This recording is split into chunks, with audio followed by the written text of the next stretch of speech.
Hi everyone! Welcome back to the channel, where we transform complex research into high-impact insights for clinicians, students, and curious minds alike. This video is for education and inspiration only. It's not medical advice. Always consult a healthcare professional and cross-check information with trusted sources. Now, let's get into a landmark study that explored how osteoporosis and cardiovascular disease have impacted U.S. mortality over the last 2 decades, and what it teaches us about public health, gender, race, and rural medicine. The study, titled Osteoporosis and Cardiovascular Disease, Mortality Trends Among Adults in the United States from 1999 to 2020, was presented at the 2024 ACR Conference in the session on healthcare disparities in rheumatology. The purpose was to examine longitudinal mortality trends and identify demographic and regional disparities in adults over the age of 25 who died with both osteoporosis and cardiovascular disease listed as contributing causes of death. Data came from the CDC-WONDER database from 1999 to 2020. Outcomes were measured as age-adjusted mortality rates per 100,000 population. Trends were calculated using annual percentage change and average annual percentage change. Results were stratified by year, sex, race, and ethnicity, U.S. Census region, and urban versus rural classification.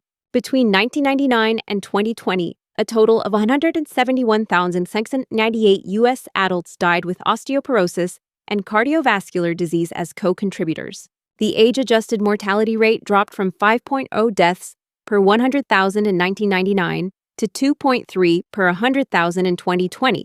This corresponds to an average annual decrease of 4.68%.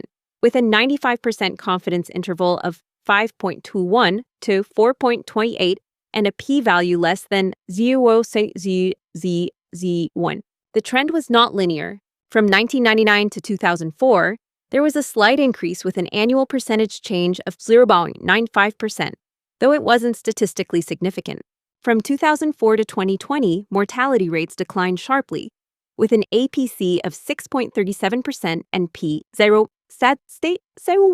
In terms of place of death, 45.1% occurred in long-term care or nursing homes. Another 24.5% occurred in medical facilities. This suggests frail, institutionalized patients, many with falls or fractures, contribute heavily to these statistics. Women experience far greater mortality than men. Women had an age-adjusted mortality rate of 5.0 per 100,000 compared to 1.1 per 100,000 for men. Both sexes saw significant declines in mortality. Men had an average annual percentage change of 4.75%.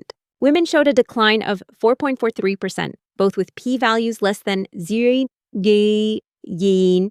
This is consistent with known epidemiology. Osteoporosis is more common in postmenopausal women, and women live longer, increasing their risk of developing both conditions. Racial disparities were also notable. Age-adjusted mortality rates were highest among whites at 4.0, followed by Asians or Pacific Islanders at 2.4, American Indians and Alaska Natives at 2.1, Hispanics at 1.8, and Blacks at 1.1. All groups showed statistically significant decreases over time. Whites had the greatest absolute reduction, with an AAPC of 4.59%, p0.001. Geographically, the highest state-level mortality rate was in Vermont at 13.8 per 100,000. The lowest was in Louisiana at 1.1. By region, the Midwest had the highest age-adjusted mortality rate at 4.5. This points to disparities in preventive care, bone health screening, and cardiovascular management in older adults. Urban versus rural analysis showed that non-metropolitan areas had a mortality rate of 4.4. Metropolitan areas had a lower rate of 3.4. Both declined over time, but rural areas lagged slightly in the pace of improvement. So what's the big takeaway? This study isn't just about numbers. It's about identifying which populations still bear the greatest burden of coexisting chronic conditions. Especially women, older adults in long-term care, and people in rural or under-resourced regions, the drop in mortality suggests that public health efforts are working. This includes increased bisphosphonate use, improved bone health monitoring, better cardiovascular prevention and statin use, and fall reduction strategies. Also important are fracture liaison services and access to DEXA scans. But disparities remain clear, and as clinicians and future healthcare leaders, it's our job to advocate for equitable care, especially in underserved communities. Here are 5 clinical pearls to take with you. 1. Osteoporosis and cardiovascular disease share pathophysiologic and lifestyle risk factors. Treating one often benefits the other.